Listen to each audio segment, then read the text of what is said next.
Best varicose veins చికిత్సనే పొందండి. నొప్పి లేని చికిత్స కోసం సంప్రదించండి ఎబిస్ హాస్పిటల్. శ్రీమాత్రే నమః గురుగారు. నమస్తే అమ్మ. గురుగారు, కార్తీక పౌర్ణమి వెళ్ళిపోయింది కదా, రకరకాల కారణాల వల్ల, ముఖ్యంగా స్త్రీలు రకరకాల కారణాల వల్ల దీపారాధన చేయలేని వాళ్ళు, ముఖ్యంగా 365 ఒత్తులు వెలిగించాలన్న కుతూహలం చాలా ఉంటుంది. సంవత్సరం అంతా వెలిగించకపోయినా ఈరోజు వెలిగిస్తే అట్లీస్ట్ ఆ పుణ్యఫలం వస్తుందేమో అన్న దీంతోనే ఉన్నాం. ఒకవేళ వెలిగించలేకపోతే ఈ మిగతా 15 రోజుల పాటు ఏ రోజు వెలిగించవచ్చు అంటారు? చాలా మంచి ప్రశ్న వేశారు. కార్తీక పౌర్ణమి అనేటువంటిది విశేషమైనటువంటి పౌర్ణముల్లో కార్తీక పౌర్ణమి చాలా విశేషమైనటువంటిది. ఈరోజు కూడా మధుర దగ్గర ఉండేటువంటి బృందావనంలో, ఉత్తరప్రదేశ్లో ఉండేటువంటి మధుర అనేటువంటి ప్రాంతంలో ఉండేటువంటి బృందావనంలో రాధాదేవి శ్రీకృష్ణ వారు అర్ధరాత్రి సమయానికి భూమి మీదకు వచ్చి నృత్యం చేసేటువంటి పౌర్ణమి ఏదన్నా ఉన్నదంటే అది కార్తీక పౌర్ణమి. నిజమా గురుగారు? చాలా సత్యం. చాలామంది ఋషులు, యోగ పురుషులు అందరూ కూడా రకరకాలైనటువంటి జంతువుల రూపకంగా వెళ్ళి దర్శనం చేస్తూ ఉంటారు. అమ్మవారి యొక్క రాసకేళి అని అంటారు దాన్ని, ఆ కార్యక్రమం అంతా కూడా. ఎందుకంటే ఆ లోపలికి వెళ్ళాలి అంటే అక్కడ స్త్రీ రూపకంగా మాత్రమే వెళ్ళాలి. సో పురుషుడుగా ఎవరు వెళ్ళకూడదు. బృందావనంలో శ్రీకృష్ణ పరమాత్మ ఒక్కడే పురుషుడుగా, మిగతా అక్కడ ఉండేటువంటి వారందరూ కూడా గోపికా స్త్రీలు మాత్రమే ఉంటారు. సో స్త్రీలకు మాత్రమే లోపలికి ప్రవేశం.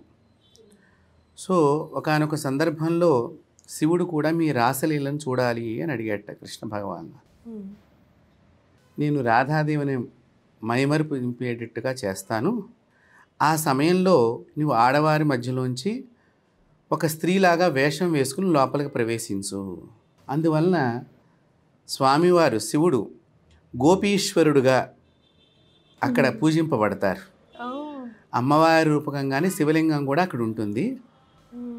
అంటే మనకి నార్త్ ఇండియాలో వాళ్ళు చాలామంది ఈ చున్నీలాగా ఉండే దాన్ని చాలా అద్దాలు ఉండి దానికి చాలా డిజైన్గా ఉండి అలాగే శివుడు కూడా ధారణ చేసి లోపలికి రాసలీల జరిగేటువంటి ప్రదేశానికి లోపలికి వెళ్ళి చూసినప్పుడు ఏం జరుగుతోంది అనేటువంటి విషయాన్ని, అంటే భక్తురాలైనటువంటి రాధాదేవి భగవంతుడుల ఐక్యం అవటానికి జరిగేటువంటి పూజా విధానం ఏదైతే ఉన్నదో అదే రాసలీలలో జరిగేటువంటి కార్యక్రమం.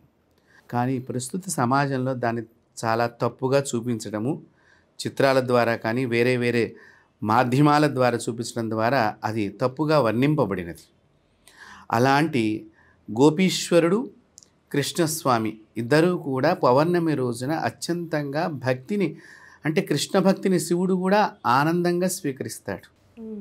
రాధాదేవి, రాధ అంటే చాలామందికి తెలియనటువంటి విషయం ఏంటంటే, మీరు నవ్వుతూ ఉన్నారు, మీ ముఖం నవ్వు ముఖంగా ఉన్నది, అంటే మీ ముఖంలో రాధాదేవి ప్రవేశిస్తేనే నవ్వుతారు.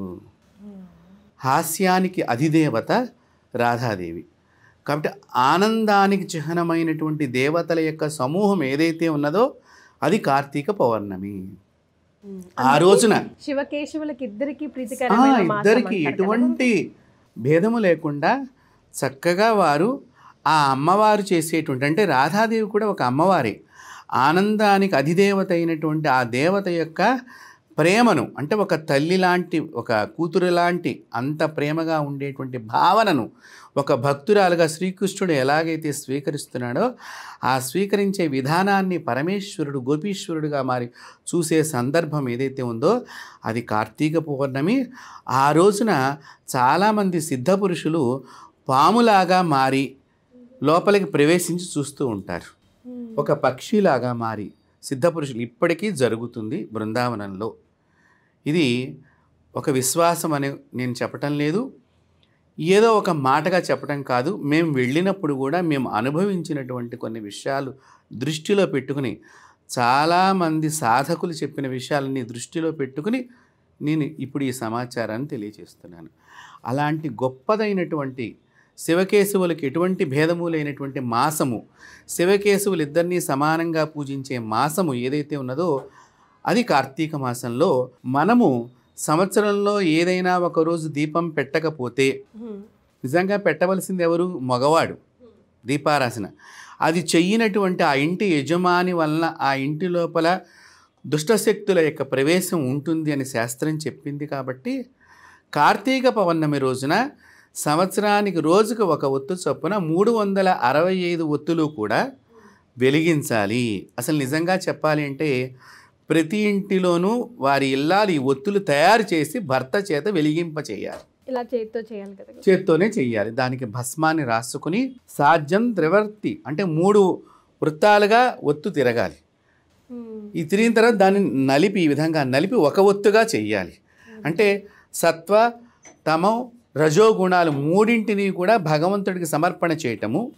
మన లోపల ఉండేటువంటి సర్వము కూడా భగవంతుడికి, అంటే మనలో ఏ గుణం ఉన్నదో మనకు సరిగ్గా తెలియదు.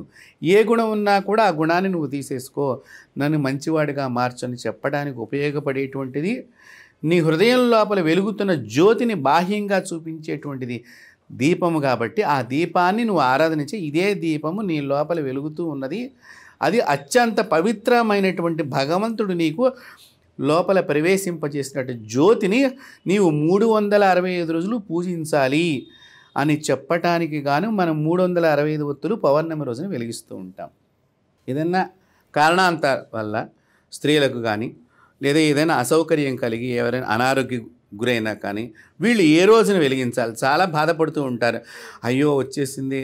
చాలామంది కూడా ఆడవాళ్ళు కొన్ని ఇప్పుడు మనకి మెడిసిన్స్ కూడా లభిస్తున్నాయని చెప్పి మెడిసిన్స్ వాడి దాన్ని ఇబ్బందిని ఆపుకుని వెలిగించే ప్రయత్నం చేస్తున్నారు. అలాంటివి అస్సలు చేయొద్దు. వాటి వలన వాళ్ళల్లో ఉండేటువంటి మంచి హార్మోన్స్ కూడా చెడిపోయేటువంటి ప్రమాదం ఉన్నది. దయచేసి పురాణాలు ఏది చెప్పినా ఆరోగ్యం గురించే చెప్పినాయి, శాస్త్రాలు ఏది చెప్పినా మనిషి యొక్క జీవన విధానంలో మంచిని అభివృద్ధి చేయడానికే చెప్పినాయి. కాబట్టి వాళ్ళు ఆ రోజున వెలిగించుకోకపోతే కార్తీక మాసం పౌర్ణమి తర్వాత వచ్చేటువంటి ఏకాదశి రోజున చక్కగా ఉపవాసం ఉండి మంచిగా ఉపవాసం ఉండి చక్కగా 365 ఒత్తులు వెలిగించుకోవచ్చు. ఏ సమయంలో గురుగారు? ప్రాతకాలం వెలిగిస్తే ఇంకా విశేషము. పొద్దున్నే సూర్యుడు ఉదయించక్రితమే స్నానాదులు చేసేసుకుని చక్కగా అష్టదళ పద్మం వేసుకుని దాని మీద పసుపు కుంకుమ వేసుకుని చక్కగా ఇది కొబ్బరి చిప్పలు కనుక పెడితే నారీకేళం నరక ప్రాప్తి ఉండదు. అంటే కొబ్బరి చిప్పలో వెలిగించాలి. ఈ కొబ్బరి చిప్ప లోపల ఉండేటువంటి కొబ్బరి అంతా తీసేసేయాలి. ఓన్లీ పైన ఉండేటువంటి మన టెంక మాత్రమే. దానిలో చక్కగా ఆవు నెయ్యి పోసి దానిలో ఒత్తులన్నీ కూడా ఈ 365 ఒత్తులు పెట్టి మన ఇంట్లో నలుగురు ఉన్నామనుకోండి, నలుగురు చేత వెలిగించేటట్టుగా చెయ్యాలి. అంటే నలుగురిది ఈ తల్లి చేసేయటం వలన తల్లికి మీ మీద ఉండేటువంటి ప్రేమ చేత ఇది చేస్తోంది తప్ప మీకు పుణ్యం రావాలి అంటే మీరే స్వయంగా ఆ దీపాన్ని వెలిగించాలి. తల్లి యొక్క భావన వేరుంటుంది. ఎవరికి వారు ఇంట్లో నలుగురు సంతానం ఉంటే 5గురు ఉంటే ఎవరికి వారు విడివిడిగా 365 ఒత్తులు వెలిగించాలి. వెలిగించేటప్పుడు భక్త్యా దీపం ప్రయిచ్చామి దేవాయే పరమాత్మనే త్రాహిమాన్ నరకా ఘోరాత్ దివ్యర్ జ్యోతిర్ నమోస్తుతే. దివ్యమైనటువంటి జ్యోతి నాకు నరకము లేకుండా చేయునుగాక అని నమస్కారం చేసుకుని దానికి ఆ దీపానికి పసుపు కుంకుమ పుష్పము పెట్టి మనం అక్కడ ఉండేటువంటి శివాలయంలోనూ అక్కడ ఉండేటువంటి వైష్ణవాలయంలోనే లేదా అక్కడ ఉండేటువంటి అమ్మవారి దేవాలయం అయినా సరే ఆ అమ్మకు ఈ దీపాన్ని సమర్పణ చేస్తున్నాను అనుకుంటే కనుక తప్పకుండా వాళ్ళకి కార్తీక పౌర్ణమి రోజున ఎంత పుణ్యమైతే వెలిగిస్తే వస్తుందో పొరపాటున వారికి ఏదైనా అడ్డు కలిగి పౌర్ణమి రోజున వెలిగించుకోలేని వాళ్ళకి ఏకాదశి రోజున వెలిగిస్తే కూడా సమానమైనటువంటి ఫలితమే వస్తుంది తప్ప ఫలితంలో కొద్దిగా కూడా తక్కువ ఉండదు. త్రిమూర్తులందరూ విన్నారు కదా, కార్తీక పౌర్ణమి వెళ్ళిపోయింది, అయ్యో మేము దీపం వెలిగించలేకపోయామని బాధపడకుండా మంచి గుడ్ న్యూస్ చెప్పారు గురుగారు. ఏకాదశి రోజుని ఈ సద్వినియోగం చేసుకోండి, ఈ విధంగా పూజ అర్చన ఆరాధన చేసుకోండి. అలాగే మంత్రం కూడా కింద డిస్క్రిప్షన్లో కూడా పెట్టిస్తాను, చూసి చదువుతూ ప్రింట్అవుట్ తీసుకోండి అవసరమైతే, లేదా గురుగారు వీడియో సేవ్ చేసుకొని పెట్టుకొని అయినా దీపారాధన చేసుకోండి. చాలా సంతోషం గురుగారు, ధన్యవాదాలు.